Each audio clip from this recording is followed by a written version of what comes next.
the wisest person I ever met in my life, a third grade dropout. Wisest and dropout in the same sentence is rather oxymoronic, like jumbo shrimp.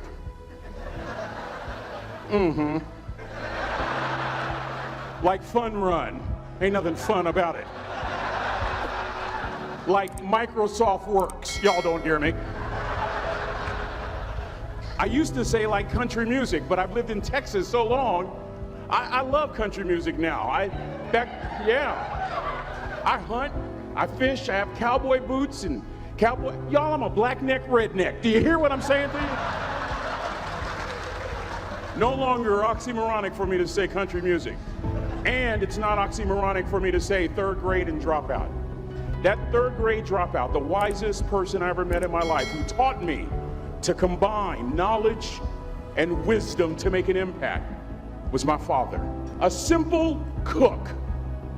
Wisest man I ever met in my life. Just a simple cook. Left school in the third grade to help out on the family farm, but just because he left school doesn't mean his education stopped. Mark Twain once said, "I've never allowed my schooling to get in the way of my education." My father taught himself how to read, taught himself how to write, decided in the midst of Jim Crowism, as America was breathing the last gasp of the Civil War, my father decided he was going to stand and be a man. Not a black man, not a brown man, not a white man, but a man. He literally challenged himself to be the best that he could all the days of his life. I have 4 degrees. My brother is a judge. We're not the smartest ones in our family. It's a third grade dropout daddy. A third grade dropout daddy who was quoting Michelangelo, saying to us, "Boys, I won't have a problem if you aim high and miss, but I'm gonna have a real issue if you aim low and hit." A country mother quoting Henry Ford, saying, "If you think you can or if you think you can't, you're right."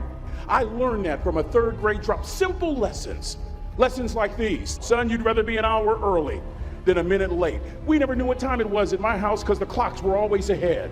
My mother said for nearly 30 years, my father left the house at 3:45 in the morning. One day she asked him, "Why, Daddy?" He said, "Maybe one of my boys will catch me in the act of excellence." I want to share 2 things with you. Aristotle said, "You are what you repeatedly do." Therefore, excellence ought to be a habit, not an act. Don't ever forget that. I know you're tough, but always remember to be kind. Always. Don't ever forget that. Never embarrass mama. Yeah. If mama ain't happy, ain't nobody happy. If daddy ain't happy, don't nobody care. But you know, I'm trying to tell you.